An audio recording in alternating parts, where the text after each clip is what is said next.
lagi besok. Jadi mungkin bagi yang belum pernah hadir, saya menginformasikan bahwa kolokium ini bukan saja menjadi ajang untuk memperkenalkan MDS, tetapi memang kita mau sharing ya. Jadi banyak karya-karya dari kakak MDS ini bisa menjadi inspirasi bagi teman-teman di S1, baik di DKV maupun di fashion. Karena kebetulan narasumber kita hari ini adalah ada Kak Monita yang memang dari fashion. Jadi beliau akan diskusi ya atau sharing tentang circular fashion design. Nah, siapa tahu itu bisa menarik teman-teman dan menjadikan inspirasi. Kalau nanti ada dari Kak Romario tentang board game.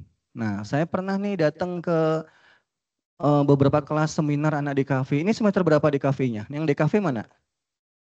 Semester berapa? 6 juga. Oke.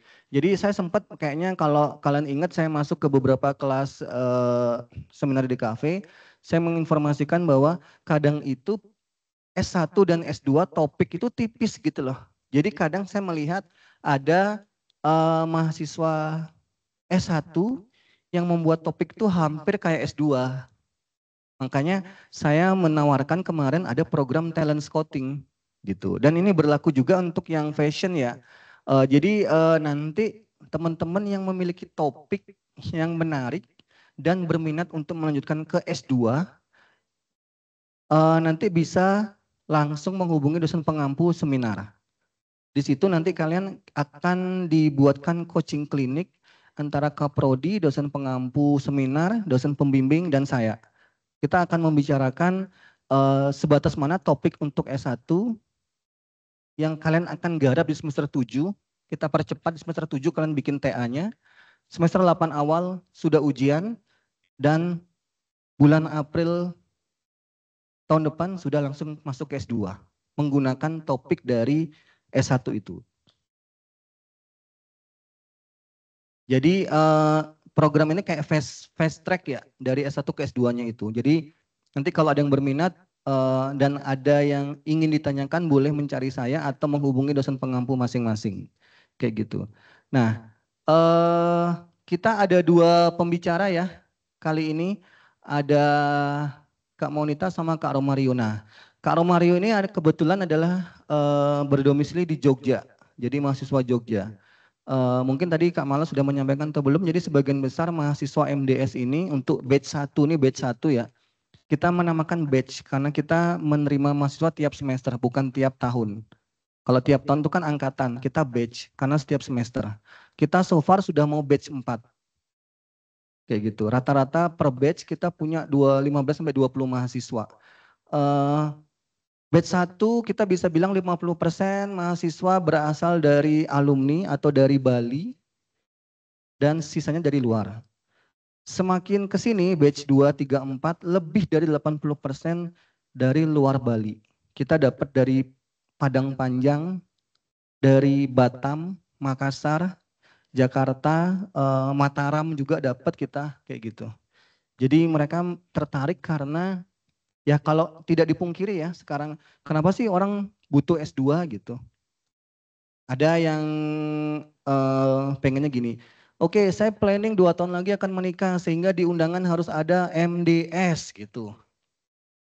Realita karena sosial. Nggak masalah, kan biar nggak ada kata kesenjangan sosial gitu, kesenjangan gelar gitu, itu dia. Kedua, tantangan industri. Jadi industri sekarang tidak hanya mempekerjakan orang di S1 saja, mereka malah sudah naik lagi requirement-nya. Saya minta yang S2 dan ini berlaku kadang di desain ya. Kadang sekarang diminta untuk mendapatkan proyek-proyek yang high level, apalagi yang government itu mereka harus S2 plus tersertifikasi biasanya gitu. Ada pilihan boleh tanpa sertifikasi tapi dia harus S2. Jadi kayak bargaining ya, alat untuk menawar kayak gitu. Kayak gitu. Jadi dan sekarang kayak gini, mungkin 10 tahun lalu, lebih dari 1 dekade lalu, S2 adalah barang yang mahal. Sekarang tidak. Dulu S1 dari tahun 2000-an awal S1 adalah mungkin dari tahun 80, 90 sampai 2000 S1 hal yang mahal, nggak semua orang S1. Sekarang semua bisa S1 atau di level S1. S2 sekarang hal yang wajar. Nah, itu yang saya bilang challenge-nya, tantangannya itu gitu. Semua sudah bisa S2. Nah, bagaimana kalian menawarkan diri kalian? Jadi bukan jual diri ya, jual value diri kalian. Nilai jual kalian tuh di mana? Gitu. Ya, nah oke, kita lanjutkan dengan kolokium. Jadi di kolokium ini kita punya 2 narasumber. Nanti semoga kalian bisa mendapatkan sesuatu insight baru terkait dengan topik dari kakak-kakak ini. Jadi silakan menyiapkan pertanyaan sebanyak mungkin. Yang fashion mana ya? Anak DM, boleh angkat tangan? Oke, kalau nggak nanya DO gitu ya Miss ya? Gitu. Oke, jadi silakan siapkan pertanyaan sebanyak-banyaknya. Boleh kayak Kak, gimana mau manage waktunya, gimana mencari inspirasi dan apapun itu silakan. Nggak ada pertanyaan bodoh atau tengil atau apa kayak gitu, nggak ada. Silakan ditanyakan apapun. Oke, kita mulai dari Kak Romario ya mungkin ya. Kak Romario, sudah ready ya? Ready, Pak. Bisa ditampilkan Kak Rika? Oke, apa kabar Mario? Baik, Pak Freddy. Oke, senang kuliah di IDB Bali? Senang, Pak. Oke, padahal kalau mau jujur, Romario udah pernah ke IDB Bali? Belum sih, Pak. Belum. Belum. Kok bisa seneng Mario, padahal belum pernah ke IDB Bali? Ya kan bisa dilihat dari gimana dosen itu mengajar sih, Pak, sebenarnya. Oke, jadi tidak terbatas tempat ya dan jarak Iya, ya. betul. Oke, jadi kita panggilnya, saya manggilnya Mario. Jadi Kak Mario ini memang domisili di Jogja ya, Mario ya. Betul, Pak. Di Jogja dari awal kuliah sampai sekarang saya sama Mario aja nggak pernah ketemu face to face ya. Jadi kita ketemunya selalu online kayak gitu. Jadi nggak ada jarak, nggak ada pantangan apapun untuk mendapatkan ilmu pengetahuan. Bahkan saya berani bilang Mario ini progresnya adalah mungkin kita bisa bilang yang top lah di antara teman-temannya dengan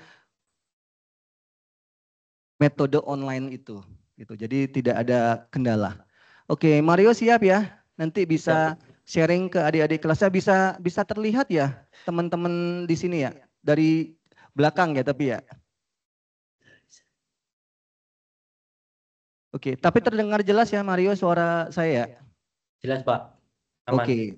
Oke, mungkin bisa nanti sharing sekitar 15 sampai 20 menit Mario, nanti bisa dilanjutkan dengan Monita, kemudian kita tanya jawab. Ya, kayak gitu. Baik, silakan Mario. Terima kasih teman-teman.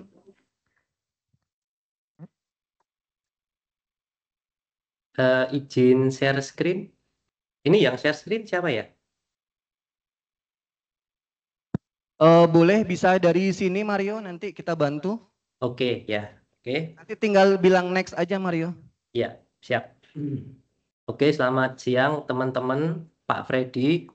Eh, Perkenalkan, nama saya Romario Santana, biasa dipanggil Mario, dan background pendidikan saya sebelumnya adalah S1 DKV. Untuk kolokium kali ini, saya akan mempresentasikan progres tesis saya yang berjudul Keraton Kulineri Board Game Augmented Reality sebagai upaya memperkenalkan filosofi dan identitas budaya kepada Gen Z di Yogyakarta. Next. Yang pertama adalah latar belakang. Tentu saja latar belakang ini dimulai dari kekayaan budaya Yogyakarta, eh, termasuk seni, arsitektur, dan kulinernya. Yang khas dari Yogyakarta ini adalah salah satunya adalah kuliner khas Keraton Yogyakarta yang menjadi bagian dari tradisi yang diwariskan turun-temurun, memiliki filosofi dan nilai budaya yang mendalam. Kemudian latar belakang atau fenomena yang kedua adalah adanya penurunan popularitas makanan tradisional. Jadi penelitian terdahulu mengungkapkan bahwa popularitas makanan tradisional mengalami penurunan. Hal ini dipengaruhi oleh masuknya makanan modern yang lebih menarik secara visual dan minimnya media informasi tentang kuliner tradisional. Kemudian validasi di lapangan adalah generasi Z sebagai sasaran utama. Jadi survei prapenelitian yang saya lakukan itu menghasilkan bahwa 72,6% dari 83 responden generasi Z di Yogyakarta itu tidak mengetahui informasi tentang kuliner tradisional Keraton Yogyakarta. Oke, selanjutnya, kenapa Gen Z? Jadi Gen Z ini sangat akrab dengan teknologi sejak usia dini. Mereka memiliki kemampuan untuk mengakses informasi secara instan dan menggunakan media sosial sebagai alat utama untuk berkomunikasi dan berbagi pengalaman. Oleh karena itu, generasi ini lebih sering terpapar oleh pengaruh budaya luar, khususnya dalam hal preferensi dalam memilih makanan. Kemudian, kenapa board game augmented reality? Jadi selain berdasarkan hasil survei ketertarikan media promosi, jadi pada penelitian itu 56 responden tertarik dengan board game, kemudian sisanya 26,2% itu tertarik dengan kombinasi antara board game dan augmented reality. Kemudian media ini juga dapat menjadi sarana edukasi sekaligus mengakomodasi preferensi generasi Z dalam hal teknologi. Media ini juga memiliki prinsip reuse, sehingga dalam desain berkelanjutan dapat digunakan berkali-kali, sehingga dapat mengurangi limbah media promosi cetak. Next. Pertanyaan desain, bagaimana membuat board game sebagai media edukasi dan promosi supaya dapat memberikan informasi dan pengalaman baru kepada Gen Z di Yogyakarta. Kemudian urgensinya adalah yang utama sebagai pelestarian budaya, kemudian mengatasi pengaruh budaya asing. Yang ketiga adalah edukasi terkait budaya lokal. Kemudian selanjutnya adalah meningkatkan pariwisata dan ekonomi lokal. Kemudian penggunaan media yang dapat digunakan berkali-kali atau reuse untuk mengurangi limbah media cetak. Tujuan perancangan ini adalah edukasi terkait filosofi kuliner keraton, kemudian meningkatkan kesadaran dan kebanggaan budaya generasi Z, kemudian yang terakhir adalah memberikan pengalaman interaktif dan menyenangkan. Selanjutnya, tinjauan pustaka yang saya ambil mayoritas adalah perancangan board game sebagai edukasi. Beberapa di antaranya adalah board game arkeologi sebagai media komunikasi pemasaran efektif. Kemudian perancangan board game Journey of Bengok Craft sebagai media promosi dalam memperkenalkan proses bisnis Bengok Craft.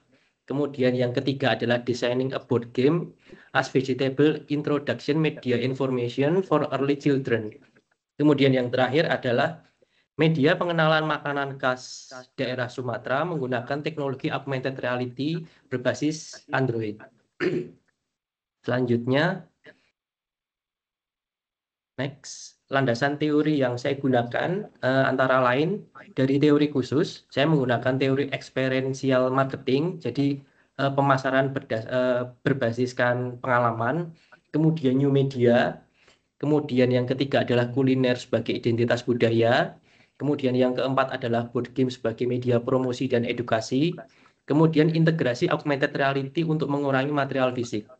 Kemudian teori umum yang saya gunakan adalah teori desain komunikasi visual atau DKV dan desain grafis. Kemudian ilustrasi, warna yang terkait cita rasa, kemudian tipografi, kemudian yang terakhir adalah tata letak.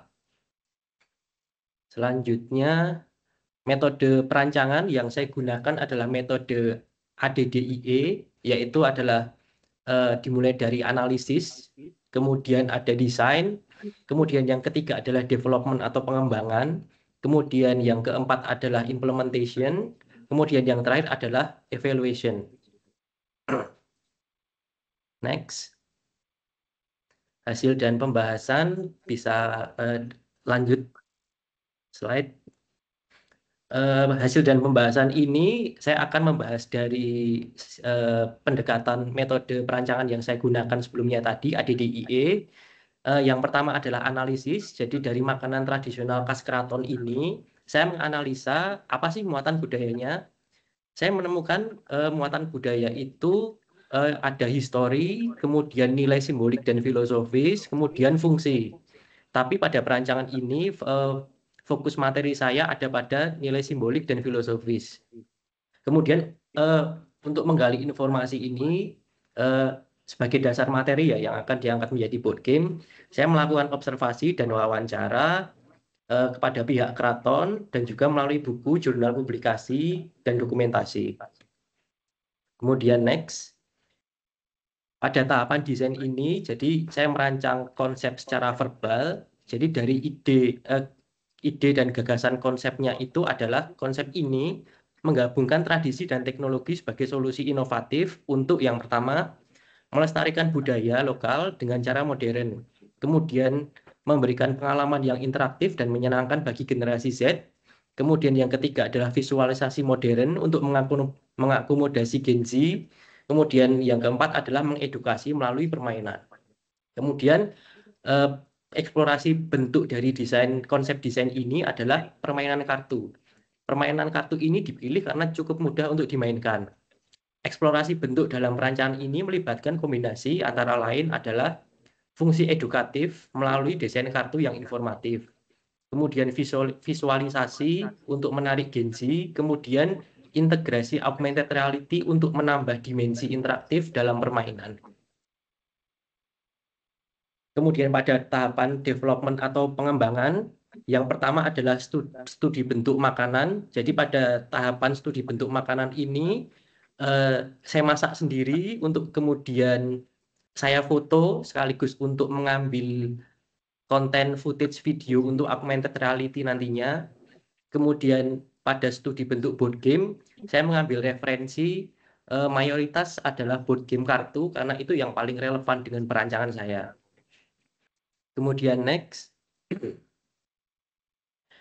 Kemudian dari hasil development sebelumnya itu menghasilkan draft konsep board game, antara lain adalah judulnya itu Keraton Kulinari seperti judul tesis saya, kemudian kategorinya adalah permainan kartu atau card game, dan ini permainan mengingat konten, kemudian mekaniknya adalah set collection atau mengumpulkan sesuatu dari board game tersebut, kemudian hand management itu terkait ketangkasan tangan ketika bermain, kemudian open drafting itu jadi kita membuka kartu untuk diselesaikan. Kemudian untuk durasi permainan ini berkisar antara 15 sampai 20 menit. Kemudian dapat dimainkan usia 17 sampai 25 tahun di tahun sekarang Gen Z. Kemudian komponen dari konsep board game ini adalah 30 kartu makanan, kemudian 30 kartu filosofi, kemudian 32 token bahan makanan. Kemudian di sebelahnya ada gambar prototipe yang saya buat sebelumnya, itu menggunakan kertas aster yang saya print secara sederhana. Kemudian paling kanan ini adalah augmented reality content yang footage videonya saya ambil ketika studi visual bentuk awal tadi. Kemudian next. Kemudian pada development desain visual, yang pertama ada sketsa ilustrasi yang sudah saya buat, itu nanti akan menjadi ilustrasi utama pada kartunya. Kemudian ada ornamen ini akan menjadi border atau frame pada kartu, dan ini saya ambil dari stilasi desain lampu yang ada di Malioboro, Yogyakarta. Kemudian ada sketsa ikon juga yang nantinya akan digunakan sebagai token. Kemudian pada desain belakang kartu itu menggunakan pattern atau super grafis batik Parang dari Yogyakarta yang sudah saya vektorkan, kemudian menjadi desain super grafis di bagian belakang kartu. Kemudian untuk studi warna saya menggunakan kebanyakan warna itu dari arsitektur atau bangunan dari Keraton Yogyakarta. Jadi ada krem, kemudian ada warna turunan hijau juga, kemudian ada gold, kemudian ada coklat. Oke, next. Ini adalah preview desain kartu tampak depannya. Jadi kartunya itu ada 10 jenis yang berbeda dari makanan tradisional khas keraton.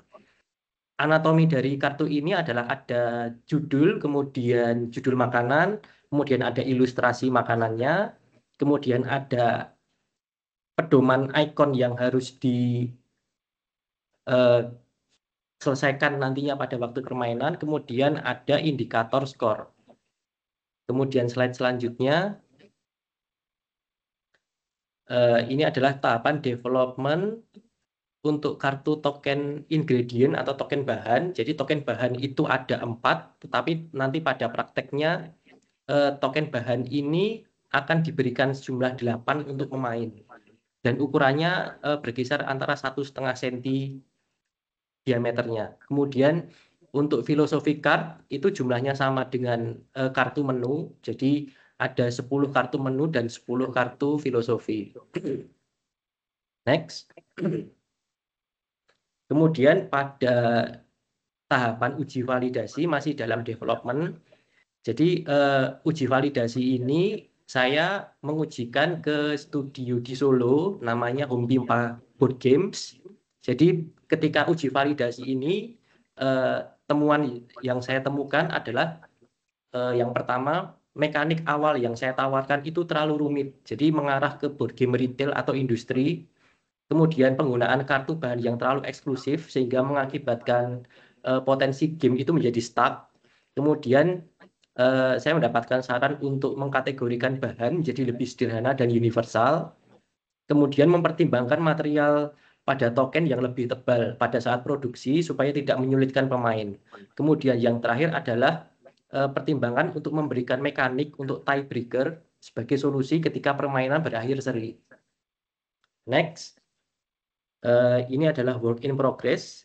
Sekarang adalah produksi sedang berjalan, jadi sedang proses cetak. Kemudian untuk dilanjutkan nantinya implementation. Implementation ini adalah pengujian kepada 20-30 Genji di Yogyakarta, yang nantinya proses pengujian ini responden akan diberikan pretest dan posttest. Kemudian hasil dari pretest dan posttest ini akan dievaluasi, yang nantinya akan diinterpretasi secara kualitatif.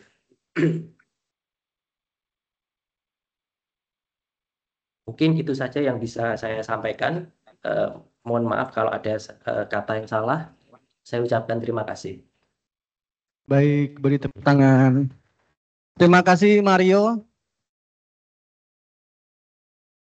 Jadi mungkin nanti memberi gambaran yang kepada teman-teman di kafe, terutama yang board game untuk di level S2 seperti apa. Mungkin ada yang beranggapan, wah ini yang saya juga lagi mengerjakan project board game di S1 ini dan kurang lebih hampir sama atau apa. Nah itu bisa kita diskusikan.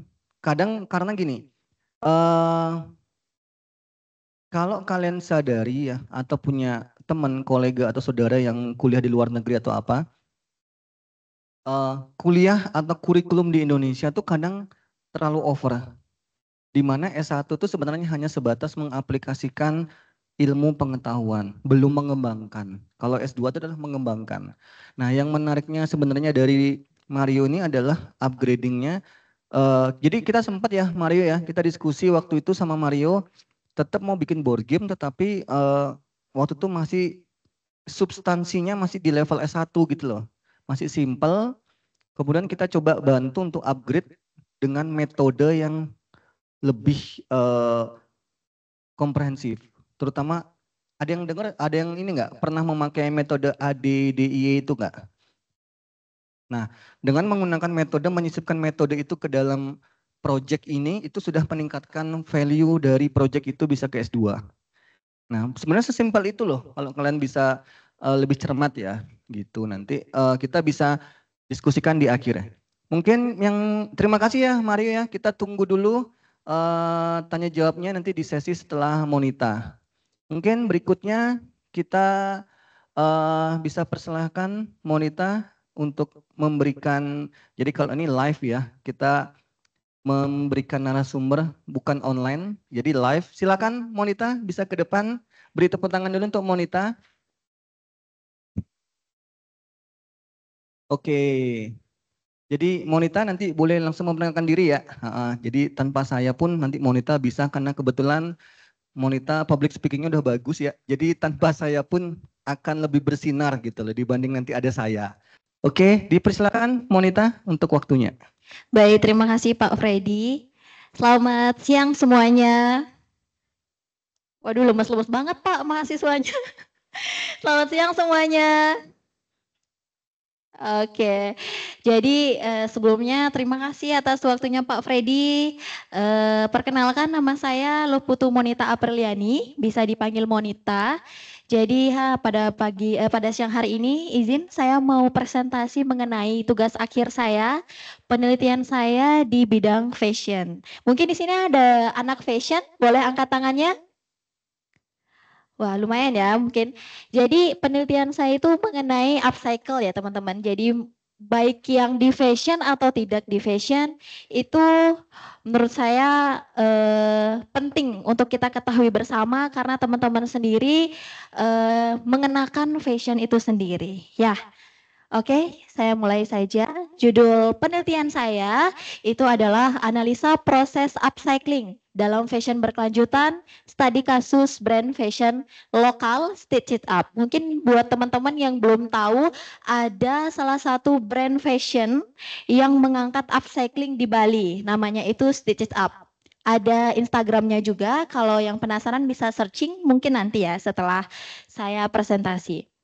Oke, jadi sebelum saya mulai, kita nonton video sebentar ya. Boleh dibantu, Kak?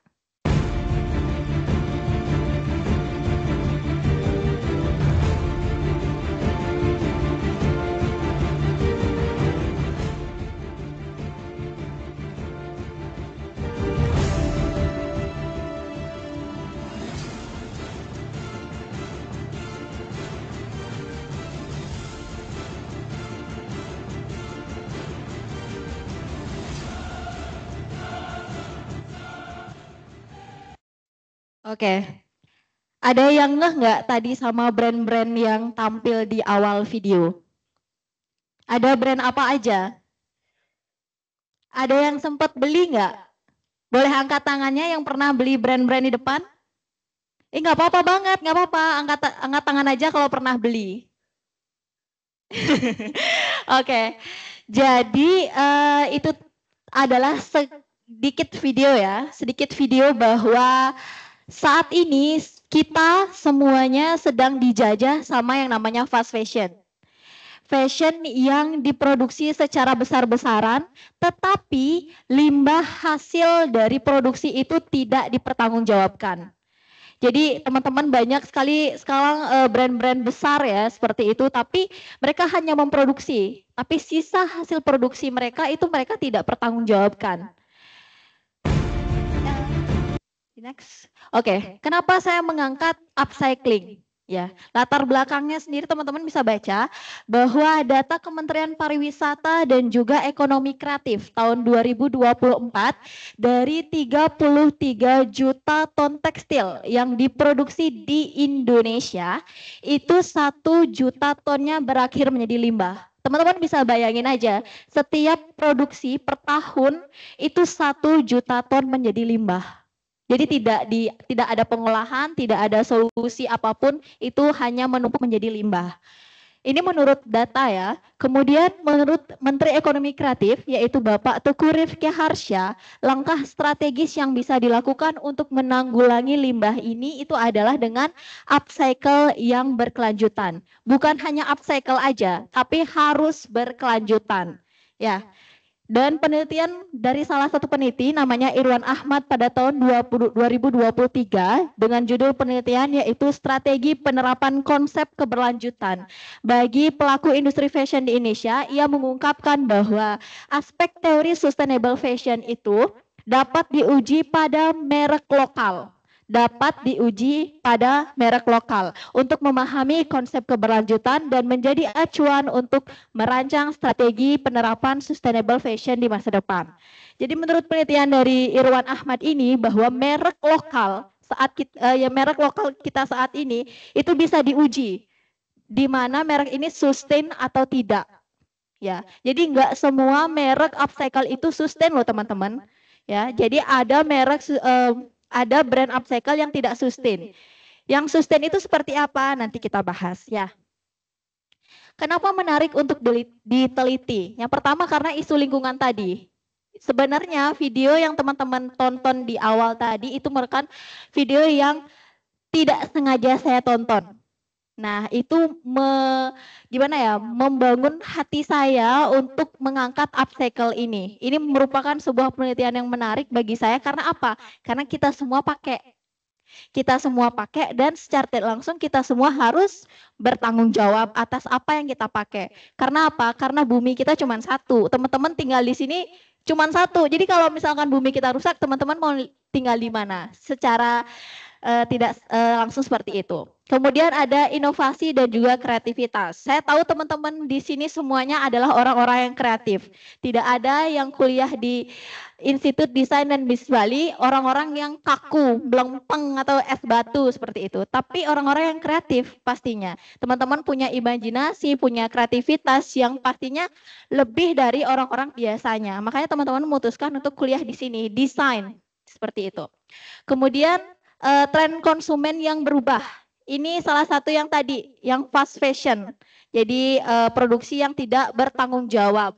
Kemudian perspektif sosial dan budaya. Teman-teman, dari upcycling ini kita bisa mengangkat sosial dan juga budaya kita melalui kombinasi antara kain-kain tradisional Nusantara. Misalkan contoh nih, boleh yang dipakai sama Miss Mala. Itu dikombinasikan dengan endek seperti itu. Itu merupakan salah satu langkah yang baik ya untuk kita dapat mempromosikan seni dan juga budaya dari kain-kain tradisional yang kita miliki. Kemudian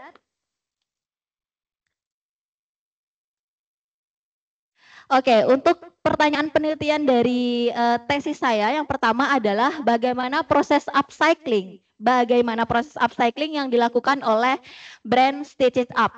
Yang kedua, itu bagaimana dampak penerapannya terhadap aspek keberlanjutan.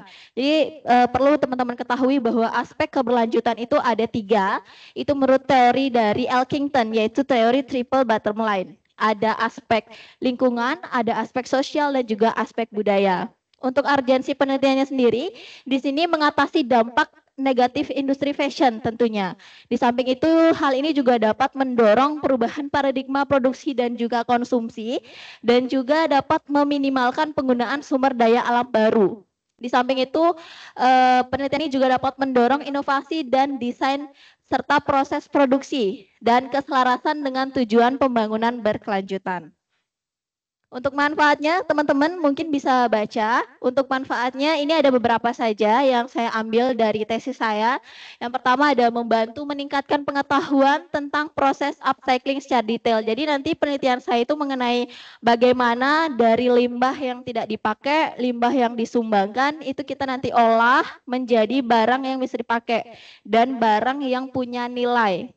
Nilainya tidak hanya material ya, tapi nilai estetika. Jadi semua itu dipikirkan nanti. Kemudian untuk penelitian ini juga dapat mengetahui inovasi mengenai teknik-teknik upcycle dalam bidang fashion.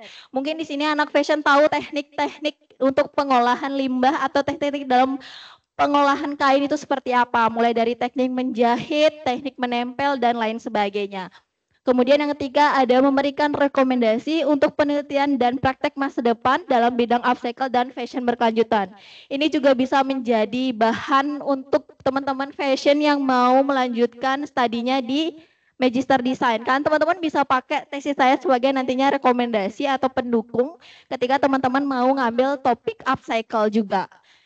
Jadi ini sebenarnya lebih gampang ya Pak Feridi ya. Saya benar-benar dari nol, jadi teman-teman yang dari fashion mau mengangkat upcycle bisa ngambil dari saya, tapi nggak boleh jiplak ya Pak ya. Oke, kemudian ada manfaat akademisnya. Untuk manfaat akademisnya itu dapat menciptakan peluang ekonomi baru untuk para pengusaha kecil dan dapat meningkatkan citra merek dan menginspirasi merek-merek lain untuk mengadopsi praktek upcycle.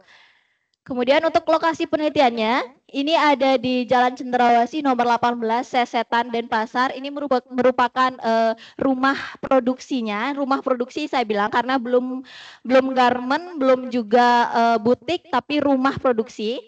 Kemudian ada di Green Studio, Jalan Tieng Tutul nomor 29, Tumbak Bayuh, Kecamatan Mengui, Kabupaten Badung. Untuk jenis penelitian saya itu penelitian kualitatif dengan pengumpulan data, wawancara, observasi secara langsung, kuesioner, ada studi dokumen juga untuk narasumbernya, owner, penjahit rumahan, dan juga masyarakat. Oke, ini teman-teman bisa lihat sendiri, ini proses pembuatan produk upcyclingnya. Untuk nomor 1 itu limbah ya teman-teman ya. Nomor 1 itu limbah, jadi itu tuh hasil sumbangan dari garment. Udah nggak dipakai sama garmentnya, jadi diambil sama pihak stitch up untuk diolah. Cara pengolahannya gimana? Dikumpulkan satu persatu. Sebelum diolah otomatis kalau limbah itu kan pasti kalau bahasa Balinya lecek ya. Lecek banget kan, terus disetrika dulu. Tujuannya disetrika apa? Itu untuk tidak merubah ukurannya dia nanti. Jadi kainnya, limbahnya disetrika dulu. Jadi itulah ukuran yang sebenarnya nanti akan disatukan. Kemudian setelah limbahnya disetrika, itu kebetulan limbah dari garment ukurannya ada yang sama juga kan. Jadi ukurannya persegi panjang semua. Itu karena garment itu produksinya tidak per piece, tapi langsung 12 piece. Jadinya ukurannya beberapa limbahnya itu sama. Kemudian disatukan, dijelujur namanya. Jelujur itu adalah proses penjahit menggunakan tangan. Jadi belum menggunakan mesin jahit. Jadi dijelujur untuk membuat lembaran kain. Jadi lembaran potongan-potongan kain yang kecil itu dijelujur dulu pakai tangan sehingga dia menantinya dapat menjadi sebuah lembaran kain. Itu teman-teman bisa lihat yang nomor 5, itu lembaran kainnya seperti itu, cuman itu ditutupi yang namanya furing. Furing itu adalah kain pelapisnya. Jadi bisa dikategorikan bahwa produk ini itu dalamnya itu bersih teman-teman. Jadi baru dia. Jadi bukan tidak ada sisa-sisa jahitan ya. Jadi seperti tas yang teman-teman pakai ini di dalamnya kan ada furing. Furing itu adalah kain pelapisnya di dalamnya. Jadi produknya itu lebih clean dia dalamnya. Kemudian ditambahkan dakron untuk memberikan volume pada ini pembuatan tote bag. Sebuah tas gitu. Volume itu hasil akhirnya di nomor 13 itu ditambahkan dakron untuk memberikan volume pada kainnya. Dan nomor 8 diberikan diukur bagian ujungnya untuk memberikan sisi dia untuk agar tote bagnya itu bisa berdiri. Jadi enggak persegi tok gitu. Dia memberikan sudut di bagian ujungnya, kemudian dijahit dan ditambahkan tali. Perlu teman-teman ketahui bahwa tali yang warnanya orange itu dapat sumbangan juga. Jadi mereka nggak ada beli, sumbangan semua itu. Dari dakronnya juga sumbangan, dari furingnya juga sumbangan. Mungkin kalaupun nanti dakron dan juga kain pelapisnya itu habis, baru mereka beli. Jadi pembelian barunya itu sangat minim sekali. Oke, untuk next. Nah, ini yang menjadi pertanyaan besar ya. Bagaimana dampak penerapannya terhadap aspek keberlanjutan? Nah, di sini saya menemukan sebuah kejutan di mana saya menggunakan teori namanya triple bottom line dari Elkington. Jadi triple bottom line yang dimaksudkan adalah people, planet, dan profit. Itu ada 3 pilar. Di mana sebuah perusahaan atau bisnis itu harus memberikan keuntungan bagi perusahaan tersebut. Itu masuk ke poin profit. Jadi kalau teman-teman mau buat usaha, jadi usaha teman-teman harus mendatangkan keuntungan.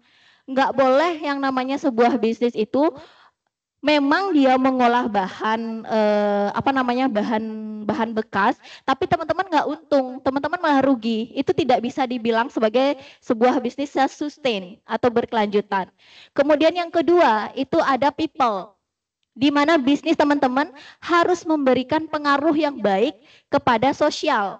Jadi nggak boleh tuh teman-teman bikin bisnis, tapi teman-teman gaji karyawannya itu kecil. Jadi tidak sejahtera bisnisnya teman-teman untuk para pekerjanya.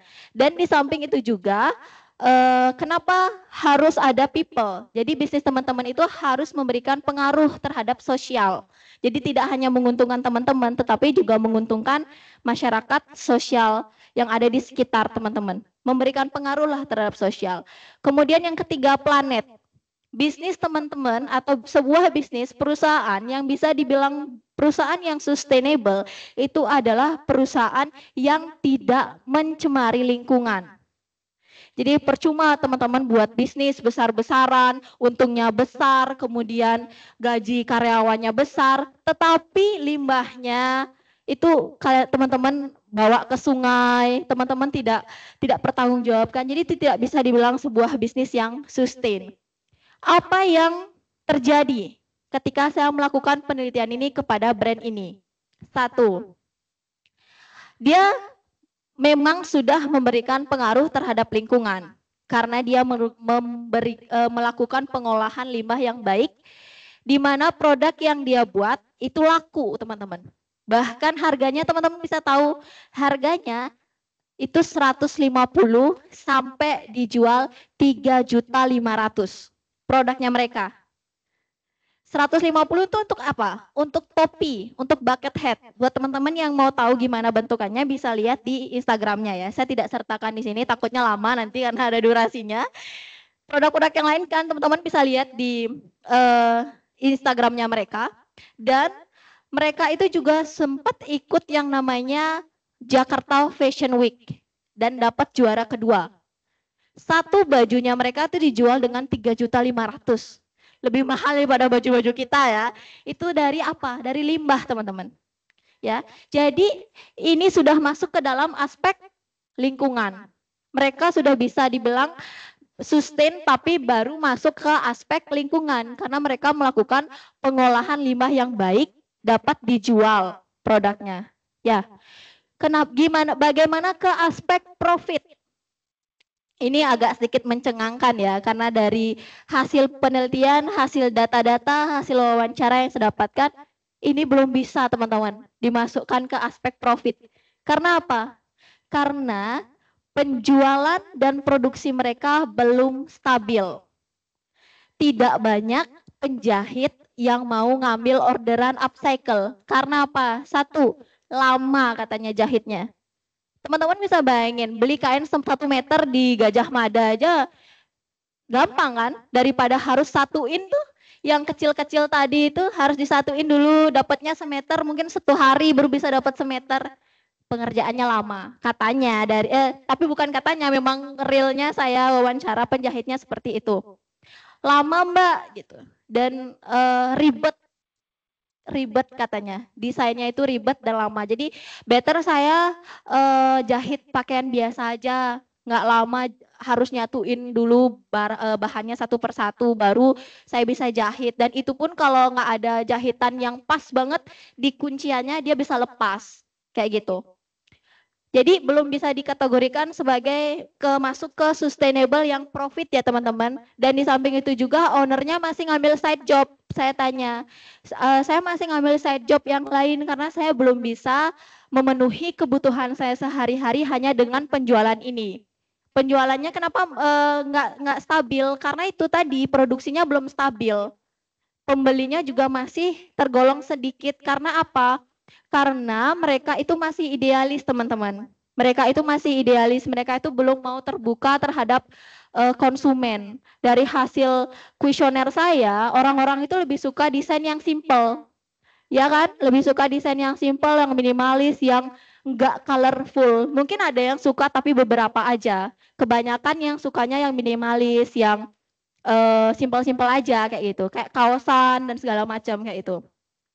Berarti itu belum bisa dikategorikan ke profit. Sudah? Dan yang ke people, yang saya sampaikan tadi bahwa penjahitnya, tenaga kerja mereka itu masih banyak yang mengeluh soal memang bayarannya itu teman-teman lebih besar ya, tapi mereka pada nggak mau, susah jadinya. Mereka pada nggak mau untuk ngambil orderan dari brand ini karena satu yang tadi saya bilang itu lama jahitnya, ribet juga. Tetapi di people ini mereka juga sudah yang namanya melakukan workshop dan juga pameran teman-teman. Jadi mereka ada workshop, ada pameran juga untuk menyuarakan yang namanya slow fashion. Teman-teman bisa lihat lagi di di Instagram mereka ada kolaborasi dengan brand-brand lain, ada namanya Tutur Daur juga. Untuk menyuarakan slow fashion biar teman-teman bisa lebih aware terhadap apa yang teman-teman pakai. Jadi teman-teman bisa bertanggung jawab gini, biasanya beli baju sebulan sekali, terus setelah saya presentasi ini jadi merasa bersalah misalnya gitu. Aduh, kayaknya baju yang kemarin masih bisa dipakai deh. Mending kayak gitu teman-teman, daripada teman-teman harus beli terus, tapi teman-teman nggak tahu dampaknya terhadap bumi kita itu apa. Oke, next. Nah, ini ada video. Ini salah satu produk mereka. Ini teman-teman ini full dari limbah ya. Teman-teman bisa lihat sendiri mungkin videonya. Bisa minta tolong di play. Ini jaket ya. Ini semuanya dari limbah. Jadi ini nggak ada beli baru. Resletingnya pun itu dari limbah.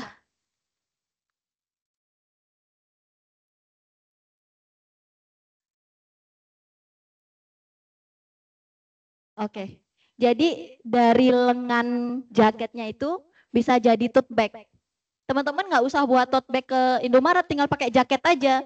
Nyampe di Indomaret, lepas lengannya, masukin semua belanjaannya. Boleh di-play lagi sekali, Pak? Mungkin ini bisa jadi inspirasi ya buat siapa tahu penasaran, pengen buat, teman-teman bisa lihat sendiri.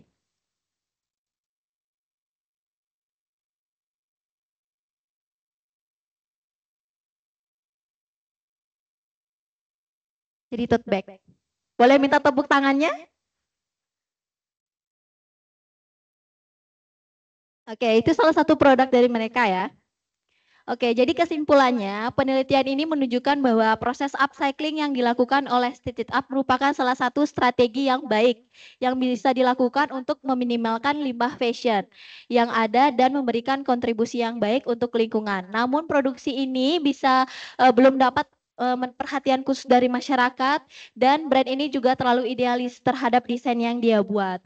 Dan dari hasil sampel masyarakat, kuesioner, wawancara, dan observasi yang saya lakukan, brand ini belum bisa dikategorikan sebagai sustainable fashion karena ada beberapa aspek yang belum terpenuhi oleh brand ini. Dan hal ini juga menjadi perhatian ya untuk kita semua, teman-teman semuanya. Mungkin ada yang masih sering sekali membeli produk fashion, sekarang mungkin lebih berpikir 2 kali lagi untuk mempergunakan produk baju atau pakaian kalian yang masih ada dulu. Ketika teman-teman mau mengoleksi yang baru, mungkin karena sebelumnya sudah rusak, itu boleh sekali. Tapi lebih baik sekarang teman-teman memikirkan kembali bagaimana dampaknya terhadap keberlangsungan hidup kita. Karena bumi kita cuma satu ya teman-teman. Mari jaga bumi kita bersama, jadi lebih bertanggung jawab terhadap apa yang teman-teman punya, apa yang akan teman-teman beli, itu agar nantinya tidak memberikan dampak yang buruk terhadap lingkungan. Sekian presentasi dari saya, terima kasih.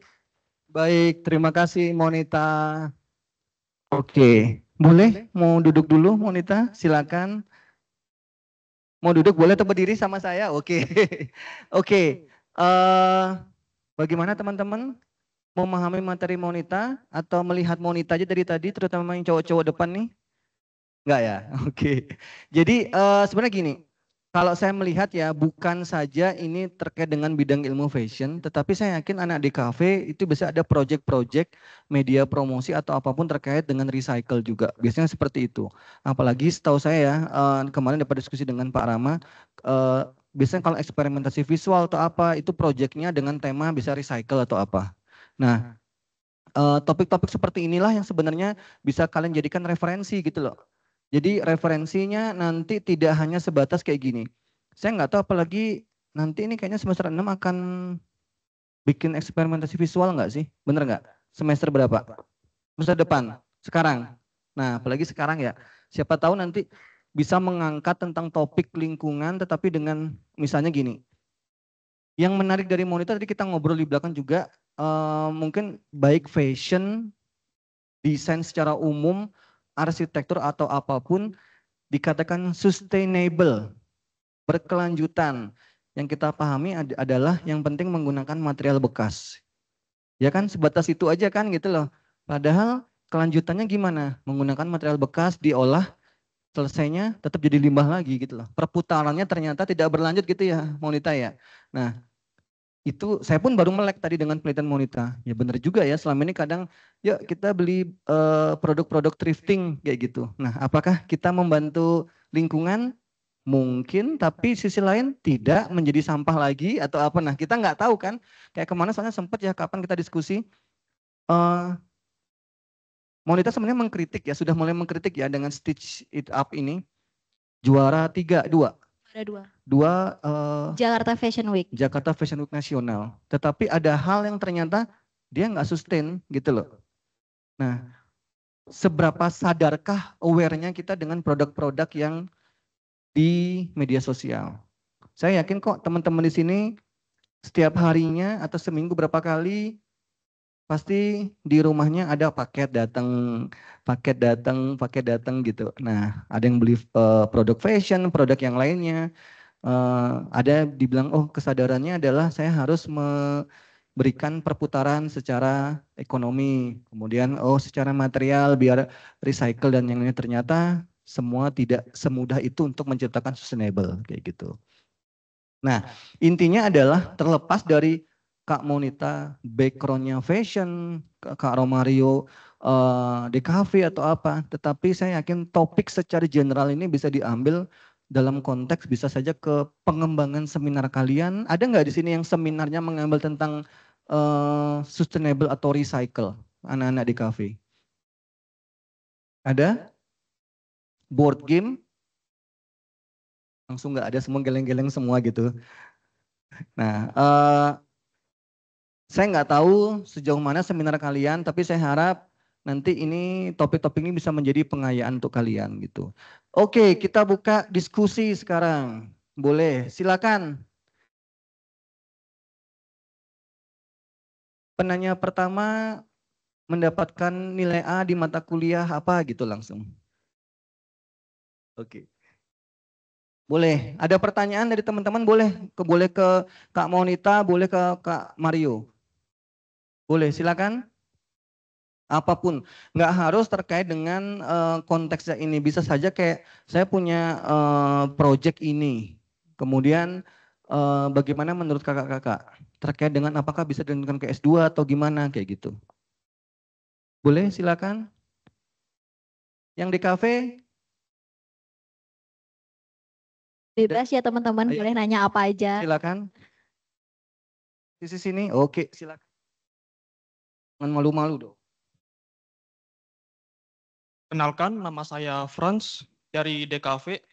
Saya mau nanya tentang TA-nya, TA apa yang tadi itu? Kak Romario tadi. Yang soal board game, kok bisa kepikiran bikin board game, gimana ceritanya? Saya penasaran sih. Itu aja.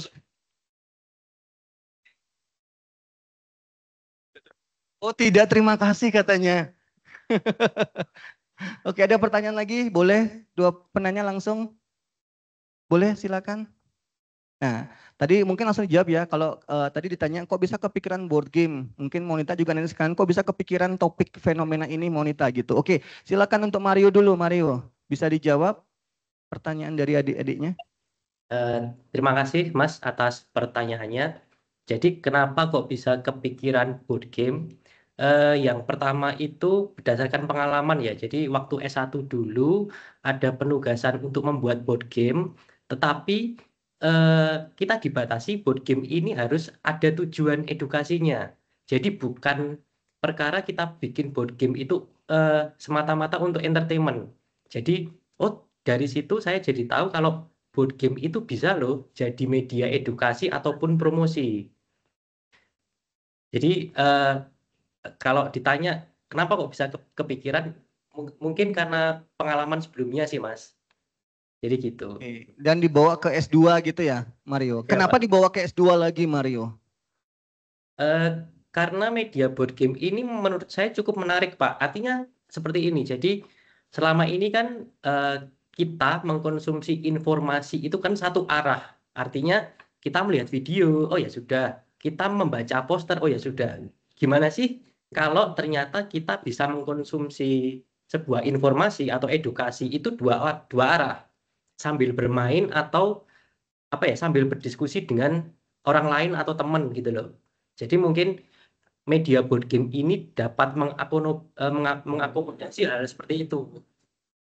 Ini seperti itu sih Pak. Jadi lebih interaktif dan 2 arah kayak gitu ya? Ya. Oke, terima kasih Mario. Oke, sekarang ke Kak Monita. Kenapa kepikiran fenomena ini? Apakah Kak Monita pengalaman dengan recycle ini atau gimana Kak Monita?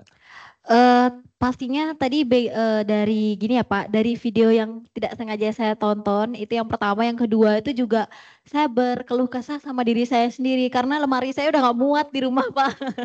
Ada nggak di sini yang lemarinya nggak cukup? Jujur saya pun seperti itu loh. Jadi saya penyuka thrifting, ya. Jadi kalau beli thrifting tuh oke, murah, kumpulin, pas sudah dicuci gini, ya lemari penuh, harus dikeluarin lagi dulu sisanya. Kalau dibilang saya korban recycle, iya, tapi kok jadinya juga bikin limbah ya gitu loh.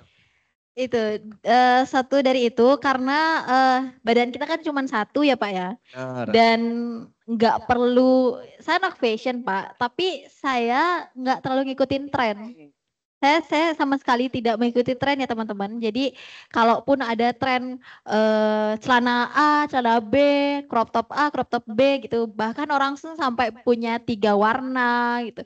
Lebih dari 2 warna. Saya sama sekali enggak teman-teman. Jadi kalaupun baju saya nggak rusak, saya nggak beli. Kalau saya nggak perlu, saya nggak beli. Jadi saya pakai yang ada aja. Makanya kadang tuh ada orang yang bilang, kamu kok nggak fashionable padahal anak fashion. Tapi dalam artian mereka nggak tahu backstory-nya seperti apa. Saya nggak beli-beli baju, nggak ngikutin tren. Karena satu sisi, loh, buat apa? Saya kerja, teman-teman bisa tahu ya, saya kerjanya di bank. Jadi full time dari Senin sampai Sabtu. Dan kebetulan brosurnya bisa dibagi nyari nasabah nih soalnya. Promosi dong Pak, tahu gitu saya nggak bawa dong dari kantor. Teman-teman, saya itu kerja di bank. Ini saya permisi ya teman-teman, izin sama pihak kantor saya untuk untuk kolokium pada hari ini. Jadi kerjanya itu full time dari Senin sampai Sabtu.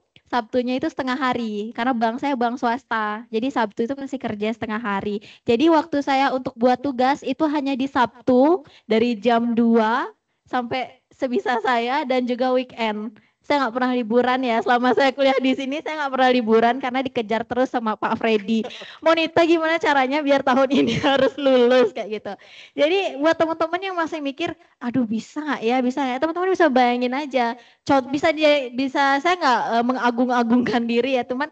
Saya yang kerja di bank aja, yang full time itu bisa loh teman-teman. Bahkan Agustus ini udah mau lulus ya Pak ya. Amin.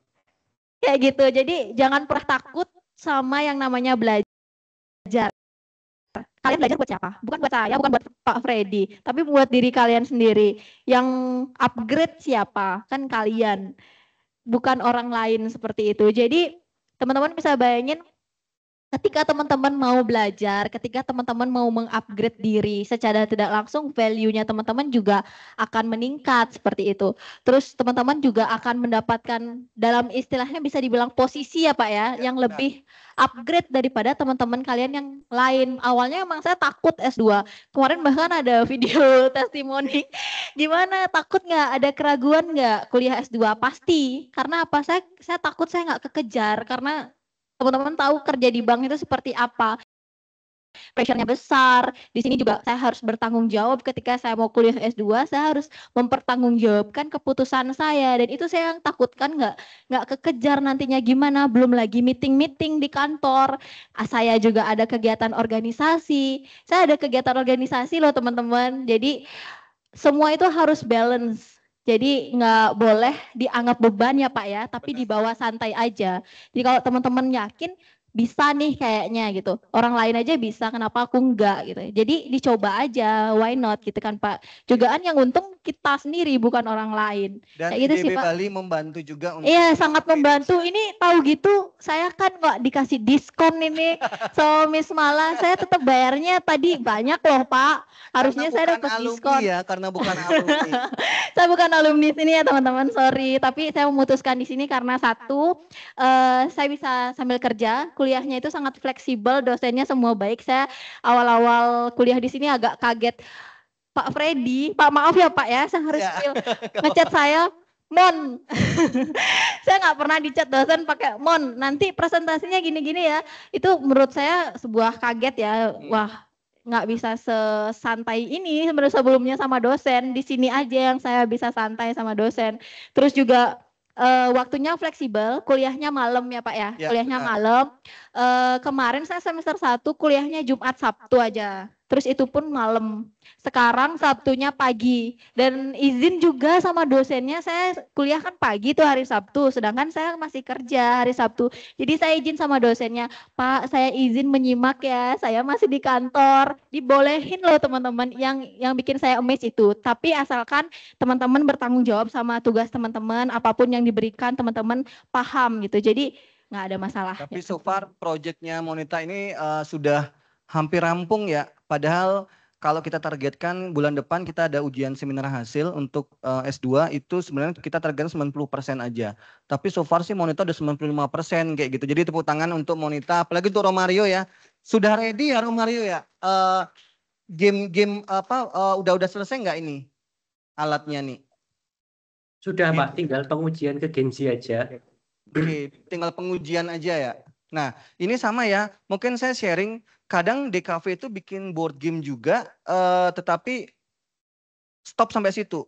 Nggak ada pengujian gitu loh biasanya. Jadi biasanya kan untuk Gensi, untuk Difabel, untuk apa gitu. Ya misinya saja, tapi stop sampai situ. Tidak ada pengujian apakah ini berhasil atau tidak. Padahal kadang di latar belakang kalian di DKV itu tujuan membuat board game ini untuk kaum atau kelompok ini adalah agar mereka lebih efektif dan tapi ternyata nggak pernah diujikan gitu. Nah, makanya ada tadi itu kalau kalian sadari metodenya ADDIE ya, Mario ya, benar ya, ADDIE ya, ADIE. Nah, ada E-nya itu evaluation-nya itu. Makanya menggunakan metode itu gitu loh. Sehingga ada evaluation-nya itu gitu. Ya. Oke, ada pertanyaan untuk Monita ini dari ini mahasiswa batch 3, Ibu Meriam. Bolehkah tahu ide solusi yang diberikan Kak Monita terhadap masalah yang masih ada ditemukan di Stitch It Up? Gitu. Oke, terima kasih Ibu Mariam ya. Meriam. Kalau untuk solusi yang diberikan kepada brand sendiri, pastinya kemarin saya sudah sempat komunikasikan. Jadi brand ini kan masih idealis terhadap desain yang dia buat. Jadi sangat colorful ya Pak ya, kalau bisa dilihat karena itu didesain dari limbah-limbah yang kita nggak tahu itu motifnya seperti apa, itu dapatnya ya, sedapatnya dari garment, sedapatnya dari sumbangan masyarakat. Jadi itu memang benar-benar yang abstrak itu dapatnya. Jadi masukan untuk Stitch Up kemarin mungkin lebih bisa memikirkan desain yang dibuat agar nantinya bisa lebih diterima di masyarakat dan juga konsumen. Karena berdasarkan hasil dari kuesioner dan juga wawancara, itu kebanyakan masyarakat tuh sukanya yang simple, yang minimalis, yang tidak terlalu abstrak. Jadi itu saya ngobrol sama pihak Stitch Up-nya bilang, oh nggak apa-apa banget, ini masukan yang bagus untuk kita. Jadi nanti ketika kita membuat sebuah produk, itu bisa lebih diterima di masyarakat karena desainnya, dari warnanya juga. Ini juga saya lihat teman-teman di sini yang duduk juga kebanyakan sukanya yang minimalis, yang simple aja, yang easy to wear, yang nggak terlalu ribet seperti itu. Tapi balik lagi mereka mengatakan bahwa seni itu tidak mutlak teman-teman. Beberapa orang tuh punya seleranya masing-masing. Jadi ini tergantung taste-nya, tetapi lebih akan dipikirkan oleh si brand ini untuk nantinya membuat desain-desain yang lebih minimalis yang nanti kuantitinya akan lebih banyak yang bisa diterima sama masyarakat. Seperti itu kurang lebih. Itu dia Bu Meriam jawabannya. Jadi gini ya teman-teman, ini juga menginformasikan pentingnya ini baik S1 ataupun S2, jangan hanya proyek kalian itu sebatas fiktif, tapi bagaimana kontribusinya sebenarnya itu gitu loh. Nggak masalah nanti misalnya kalian di kafe kan ada bikin media promosi, kampanye atau apa. Jangan takut untuk ketika mendapatkan hasil akhir untuk menyampaikan ke pihak nanti apa ya bahasanya ya, sumbernya lah. Bapak, Ibu, saya menemukan dari hasil kemarin penelitian saya, desain saya kayaknya lebih baik seperti ini gitu loh. Kadang gini, kayak kemarin mungkin kakak-kakak dari yang mengikuti project MBK Embaturity ya, Bina Desa ya. Itu juga mereka kita minta, karena itu langsung terjun ke lapangan, kita minta bahwa project baik DKV maupun project siapapun, sampaikan ini medianya ke mereka, jelaskan dengan baik gitu loh. Bapak Ibu lebih baik seperti ini usahanya, UMKM-nya seperti ini kami buatkan media promosi, ini medianya kayak gitu. Nah, apalagi next kita ada Agustus atau September ini kita ada MBKM Bina Desa yang mau cepet lulus lebih cepat bisa join di sini juga. Tapi lumayan selektif ya itu program itu, jadi nanti melalui seleksi kayak gitu. Oke. Oh ya, nanti ada bonus bagi penanya. Siapa namanya tadi? Angkatan 22. Mata kuliah apa ini? Seminar. Kelasnya siapa? Miss Intan. Mau lulus cepat? Mau lulus cepat tidak? Oh, berarti mau lama di sini, Pak. Ragu jawabannya. Mau lulus cepat tidak?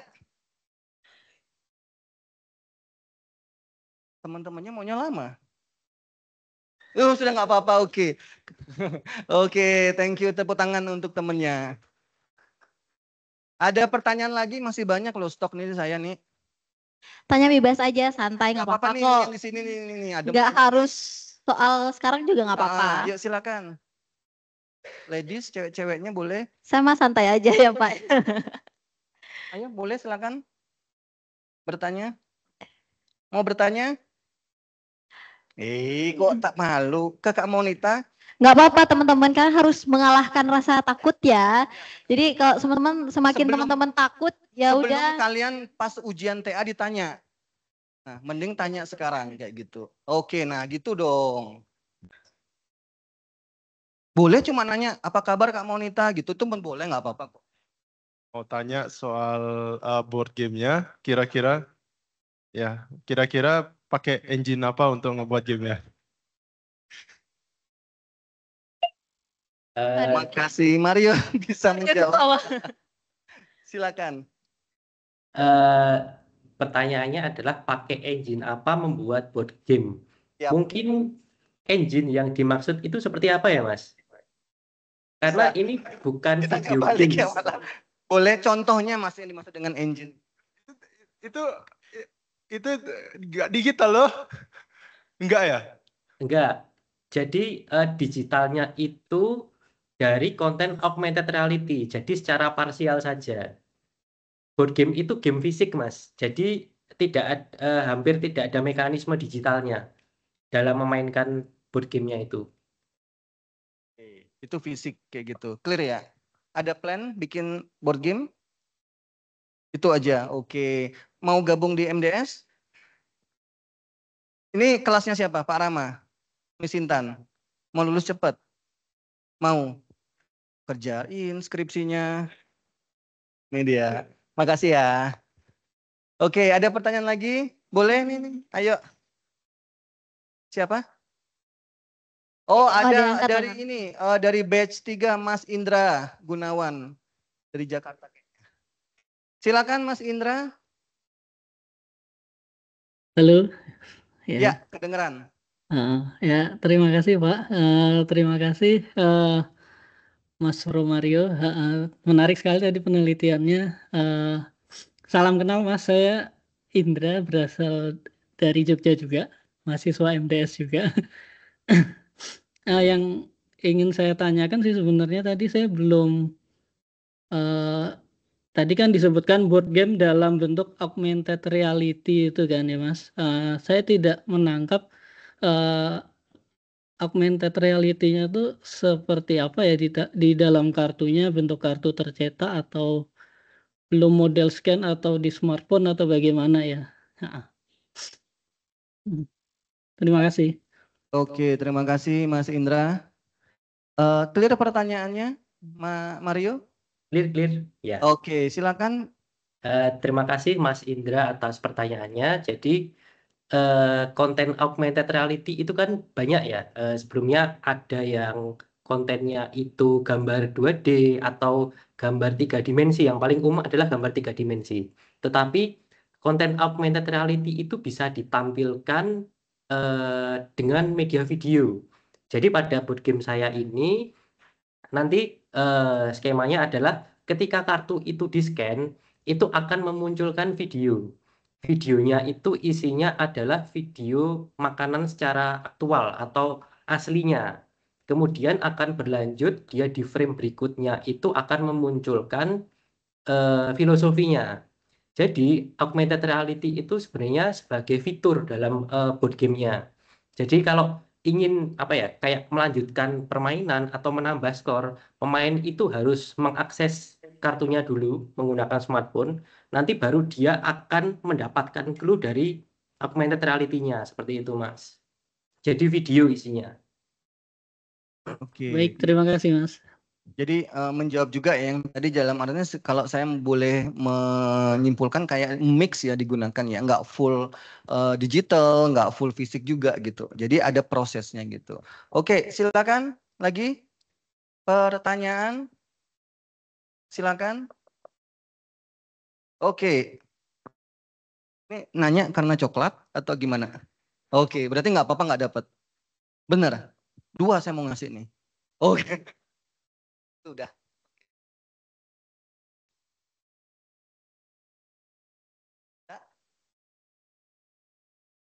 Udah. Tes, halo. Ya. Tadi Kak. Mario, boleh ke Mario, Monita. Oh, ya. Halo Kak Mario sama Kak Monita. Jadi saya punya pertanyaan untuk kalian berdua. Nah, untuk Kak Mario kan ada fitur augmented reality. Nah, untuk fiturnya ini tuh Kakak buatnya tuh pakai ada aplikasi khususnya atau gimana? Sedangkan untuk Kak Monita kan tadi Kakak ada ngebahas tentang upcycling kan. Itu kan kayak penelitian gitu. Tapi kalau misalnya dari Kakak sendiri, itu apa Kakak kayak pingin gitu loh buat baju, pingin buat bajunya gitu secara upcycling atau memang untuk penelitian aja? Itu sih. Oke, mungkin boleh dari Monita dulu. Oke, Mario saya duluan ya. Oke, kalau untuk pembuatan sendiri, sebenarnya saya dari kecil udah buat baju dari limbah ibu saya. Ibu saya kan kebetulan jahit. Jadi sisa-sisa jahitan dari ibu saya, kain-kainnya itu saya jahit jadiin satu buat baju boneka atau enggak rok. Itu saya pakai karena sekarang saya bekerja. Jadi waktu yang saya punya di rumah itu lebih fleksibel, lebih saya gunakan untuk baca, untuk buat penelitian ini. Jadi kalau untuk pembuatan karyanya sendiri saya belum bisa karena keterbatasan waktu. Jadi saya meneliti yang sudah ada. Kalau sebelumnya saya sudah sempat praktekkan juga, saya sudah sempat buat juga produknya upcycling dari yang saya buat sendiri. Tapi itu pun masih minim ya, jadi belum yang skala besar, masih skala kecil, masih untuk penggunaan pribadi. Itu udah sempat saya buat sendiri. Tapi untuk sekarang saya fokusnya ke penelitian di brand ini karena apa? Karena untuk lebih mendalami lebih dalam dari sudut pandang kita ke brand lain. Jadi kalau saya buat sendiri tapi saya teliti sendiri kan itu nggak kurang gini ya, kurang hasilnya, ya kurang valid hasilnya karena saya sendiri yang nanti nulis buat sendiri itu kurang valid. Jadi nanti saya lebih fokus ke salah satu brand ini karena belum banyak mungkin teman-teman yang tahu. Jadi secara tidak langsung sekarang saya juga memperkenalkan salah satu brand ini. Mungkin teman-teman nanti bisa kalau misalkan dia ada workshop, teman-teman dia ada pameran, jadi teman-teman tahu oh ini dia Stitch Up yang kemarin diteliti sama salah satu anak IDB Bali gitu. Jadi itu kurang lebihnya. Jadi untuk sekarang lagi fokus untuk meneliti si Stitch It Up ini.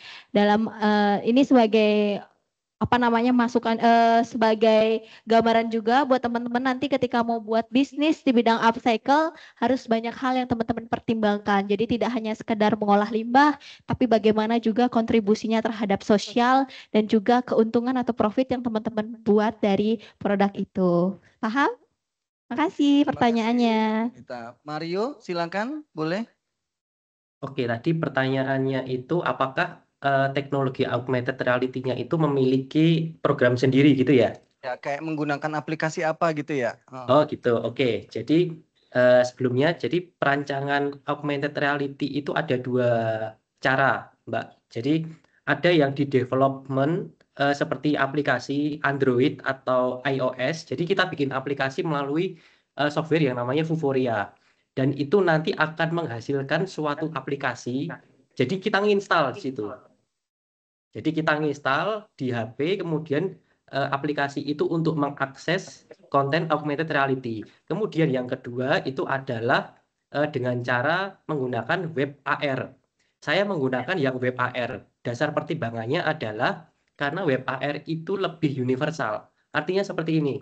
Jadi kalau development secara aplikasi, kita hanya bisa memilih satu platform, mau iOS atau untuk Apple atau untuk Android. Di mana ini ketika nanti pengujian akan menyusahkan pemain. Ya kalau pemainnya punya, mohon maaf, HP-nya bukan Apple, sedangkan saya merancangnya Apple. Atau sebaliknya, HP pemainnya itu Apple semua, nggak ada yang Android. Itu kan akan menyusahkan. Otomatis saya memilih yang lebih sederhana dan lebih universal, dan juga alasan keamanan, alasan sekuritas aplikasi. Jadi saya menggunakan augmented reality berbasis website. Jadi gitu, tinggal upload di salah satu situs, kemudian kita berikan kontennya, otomatis nanti ketika kita nyeken gambarnya itu, kita langsung dialihkan ke website tersebut untuk mengakses konten augmented reality-nya. Seperti itu. Puas dengan jawabannya? Oke, jadi sekedar informasi ya, di MDS ini kita sebenarnya ada 2 skema untuk kalau bisa dibilang konsentrasi atau peminatan, mau penelitian seperti Kak Monita atau penciptaan atau by project seperti Romario. Jadi kalau Romario ini membuat sebuah, kayak tadi kan soalnya nanya ya, apa mau buat nggak desain kayak gitu ya, karena Kak Monita skemanya di penelitian sampai situ aja. Nanti kalau mungkin mau MDS lagi melanjutkan dengan bikin itu, jadi by project namanya kayak gitu. Nah itu sih menariknya. Jadi dan projectnya Monita ini mengingatkan saya nih ada batch 3. Nggak tahu ada nggak sih di sini siapa ya, Vincentia kayaknya. Ada, saya kayaknya nggak ikut online sih. Dia juga seorang pengusaha floris di Malang, anak di kafe. Kemarin sempat diskusi dengan kita gitu, ini sharing ya, topiknya apa ya Pak saya gitu. Kalau kita, mungkin Monita juga ingat kalau kita mengarahkan, karena rata-rata mahasiswa ini bekerja, kita mengarahkan bagaimana jika kalian mengambil topik di lingkungan kalian, di lingkungan kerja ya Mon ya, atau apa yang menjadi ketertarikan kalian, sehingga kalian itu tidak membuang waktu kemana-mana jauh. Salah satunya adalah si Vincentia ini. Dia seorang pengusaha floris, juga ilustrator atau apa saya lupa, di Malang. Dia mau membuat buket bunga atau kemasannya, packagingnya, tapi gimana biar recycle. Sebenarnya kemarin kita juga fokusnya sama Pak Rama saya gini, apakah harus recycle? Recycle itu kan hanya kayak oke, dibuang tapi hancur kayak gitu, sebatas itu mungkin gitu. Tapi gimana biar ke circular desain loh. Jadi desain itu setelah selesai bisa dipakai lagi. Jadi kemarin sejauh ini sih dia mau membuat packaging dari florisnya itu bisa digunakan sebagai celemek setelah selesai. Kemudian kemarin kita masih mencari bahannya, materialnya yang ergonomis, yang nanti nggak gatel di badan atau apa, harga juga dan yang lainnya kayak gitu. Nah, circular design ini lagi marak ya teman-teman, lagi naik daun. Jadi desain in general nih, bahkan circular digital design pun ada. Circular kayak Monita ini kan circular fashion design ya. Jadi bagaimana ini benar circular, memutar gitu loh, tanpa ada stop. Nah itu dia, itu menarik itu sebenarnya. Oke, karena tadi nanyanya ke 2 orang, benar dapatnya 2.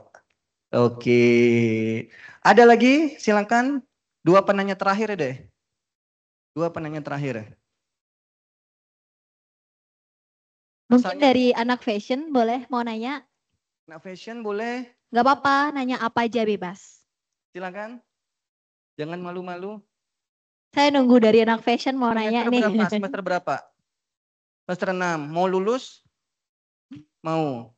Oke, nanti saya hubungin Miss Tami ya gitu. Ada pertanyaan boleh? Oke, silakan. Perkenalkan, nama saya Ayu Deviani dari Fashion Design semester 6. Saya mau nanya, apakah produk dari Stitch It-Up itu dari bahan kain yang baru dari garment aja atau pakai kayak baju-baju bekas? Soalnya saya lihat di Instagramnya itu dia pakai jeans bekas gitu. Terus apakah itu nggak berdampak buat kesehatan? Soalnya kan dari jeans bekas kan kita tahu itu bekas orang. Gimana itu dari kakaknya? Pendapat dari kakak? Oh ya, oke. Oke, terima kasih pertanyaannya ya. Jadi tidak hanya dari hasil industri garment aja limbahnya. Jadi mereka juga menerima limbah dari pakaian bekas dari masyarakat dan juga rekan-rekan sekitar. Tadi sempat dilihat ada kombinasi dengan jeans ya. Nah, jadi itu sebelum dipasarkan, sebelum dipakai, mereka cuci dulu. Produknya dicuci dulu sehingga nantinya produk yang mereka jual itu siap pakai dan dalam keadaan bersih. Tentunya enggak yang mungkin ada beberapa part yang terkesan kasar ya atau enggak balance dan segala macam, tapi di dalamnya itu teman-teman sudah dilapisi oleh kain pelapis atau furing. Jadi ketika customer itu pakai sudah senyaman pakai baju biasa kayak gitu, teman-teman. Jadi enggak ada tekstur di dalamnya.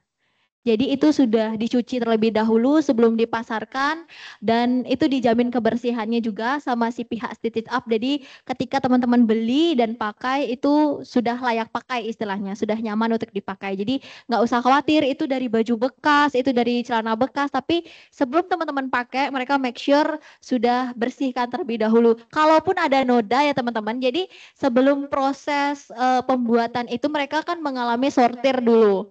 Kalau ada noda, kalau ada kancing yang berkarat itu mereka tidak gunakan lagi, teman-teman. Jadi yang mereka pakai adalah limbah yang memang layak pakai. Dan itu pun harus sesuai dengan standarnya. Misalkan tidak ada serat kain yang rusak, itu kan nggak mungkin dipakai. Jadi serat kain masih bagus, terus tidak ada noda yang membandel juga. Kalaupun ada noda, itu dipastikan bisa hilang ketika dia dicuci. Jadi teman-teman ketika beli produknya mereka sudah siap pakai, sudah bersih, jadi aman semuanya. Udah? Terima kasih Kak Monita. Terima kasih pertanyaannya. Oke, one last question dari anak fashion lagi deh. Ayo. Boleh? Boleh? Apa?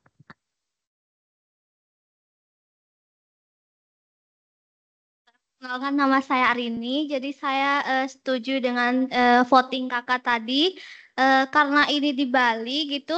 Terus menurut saya riset saya kemarin itu di sini itu lebih mengembangkan lebih pakai kain yang apa namanya? Kain yang ya yang tipis gitu karena iklim di Bali ini iklim tropis gitu. Jadi modelnya itu banyak yang simple gitu, bukan yang terlalu berat seperti tadi itu. Oh ya.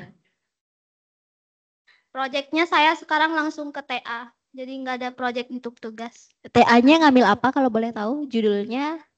Belum tahu. Oh, belum tahu. Kita masih ini kemistamis. Oh ya. Oh, masih riset ya. Oh ya.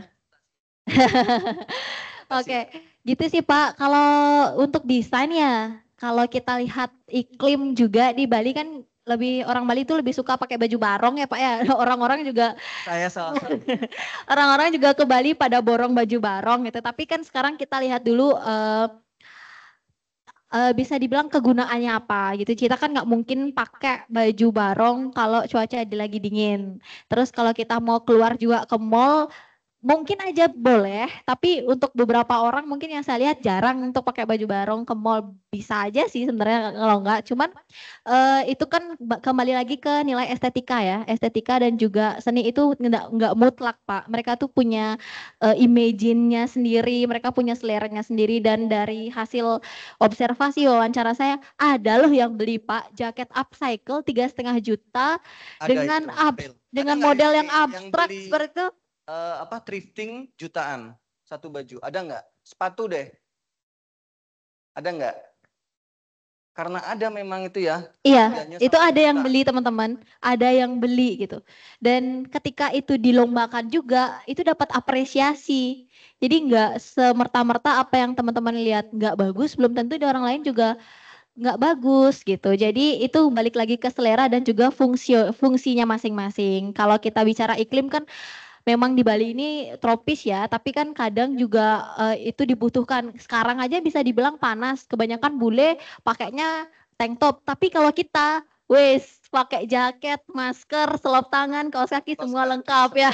Ya udah orang kedinginan ya Pak ya. Benar. Ya balik lagi kayak ke fungsinya masing-masing Ya. sih. Semua ada fungsinya, semua ada nilainya sendiri. Jadi kembali lagi ke selera dan juga gimana kita menanggapi terhadap satu hal itu aja sih Pak. Oke, makasih Monita. Boleh silakan duduk Monita. Iya Pak. Oke, jadi saya lupa tadi menyampaikan yang terkait dengan sustainable fashion ya.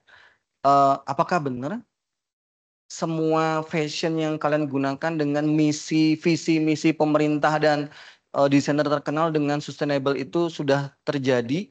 Karena saya ingat kalau ke toko sepatu ya, kadang tuh yang branded atau apa tuh ada biasanya kan di samping price tag-nya tuh apa mengandung kulit babi ya atau apa gitu. Ada loh yang di situ. Bukan mengandung babi ya gitu, bukan gitu. Tapi mengandung sebagian tuh terbuat dari kulit apa kayak gitu. Ada kok tulisannya di situ. Nah, ada kan kalau fashion designer atau apa yang fokus ke penyelamatan Ya, animal free Pak. Animal free dan yang lainnya kayak gitu. Nah, banyak yang dikatakan sustainable itu seperti apa? Apakah memang fokus ke lingkungan, ke ekonomi, ke apa? Tetapi yang paling kalau dikatakan sustainable itu adalah ya kayak tadi Monita bilang, apakah semua aspek itu terpenuhi?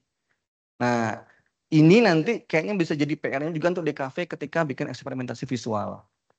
Itu bisa PR banget itu. Jadi keberhasilan sustainable itu seperti apa sih gitu. Bukan hanya saya bikin karya menggunakan ini terjadi ya, saya ingat banget beberapa tahun yang lalu sama Pak Rama kayaknya juga ngurusin eksperimentasi karena di Summer School kita ada pameran internasional menggunakan plastik bahan untuk eksperimentasi. Selesai dibongkar, di venue-nya sampah semua. So, buat apa hanya tema saja gitu loh. Jadi itu bisa diperhatikan. Ya, oke. Sesuai janji. Anak fashionnya tinggal berapa sih? 3 ekornya aja ya? 3 ekor aja ya. Ya udah deh, bonus deh nih 3 ekor nih.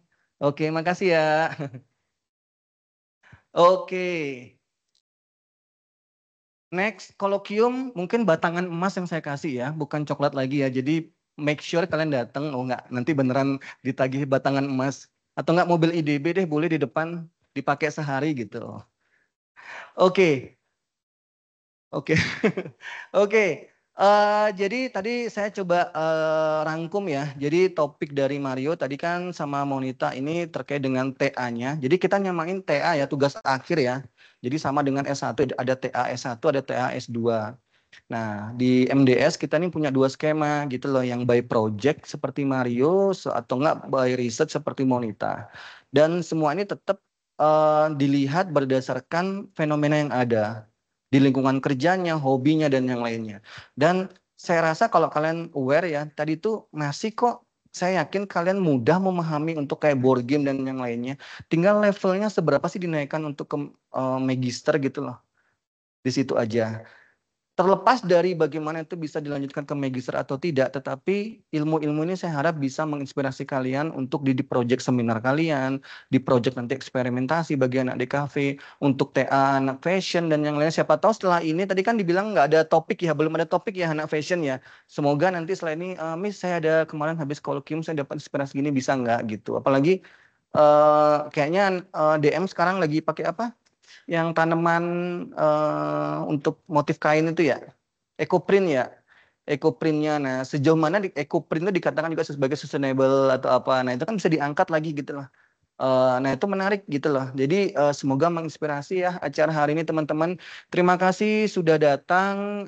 Jangan kapok. Semoga ini bisa menjadi momen kalian untuk mendapatkan insight baru, mendapatkan network juga. Ada Kak Monita, ada Mario. Nanti bisa juga kalau ada perlu, Pak, boleh nggak saya dapat kontaknya? Oh, melalui saya dulu kayak gitu ya. Jadi nanti gampang lah ya, mohonnya. Oke, jadi sekali lagi terima kasih kepada teman-teman dari DKV, dari Fashion udah hadir untuk di acara kolokium. Besok kita masih ada, kita ada mahasiswa juga dari desain interior yang akan hadir untuk S1. Besok topiknya tentang sustainable architecture juga sama architecture for difabel. Kalau kalian mau hadir silakan. Kami juga nanti kan ada QR code ya untuk absen sama sertifikat. Jadi besok kalau mau datang pun boleh, kalian bisa scan juga, siapa tahu ngejar SKP juga ya. Saya yakin anak-anak yang udah semester 6 ini mengejar SKP, silakan kalau mau hadir. Jadi sekali lagi selamat sore dan terima kasih. Kita foto bareng ya semuanya. Tepuk tangan sekali lagi. Terima kasih Mario, terima kasih Monita. Sama Pak. Oke, kita bisa foto di kesini semua karena nggak banyak juga ya. Ke sini boleh, ada yang di atas juga. Yuk silakan. Boleh maju, jangan malu-malu. Pak Rama, Pak Dwi, Miss Eka, boleh. Adit bisa ikut. Yuk maju semua, sini. Yuk. Kita di sini yuk. Boleh yang cewek-cewek di atas ini, boleh. Silakan.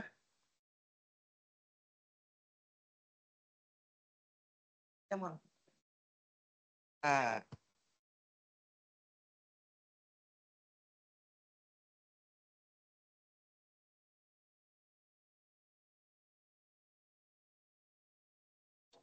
Terus nggak ada mana itu malah.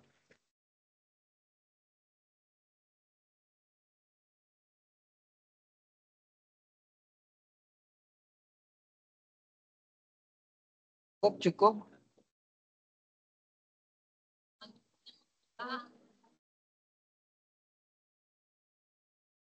Kelihatan Kak Dila?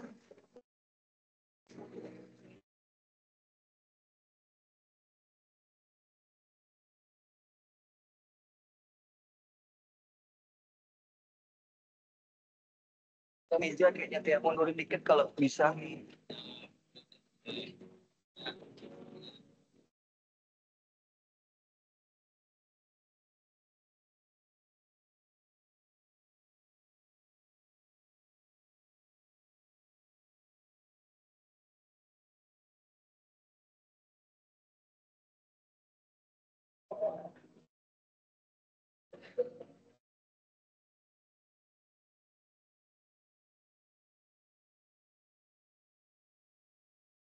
Oke, baik. Terima kasih, Mon. Oke, terima kasih semuanya. Itu silakan. Thank you ya, Mon ya.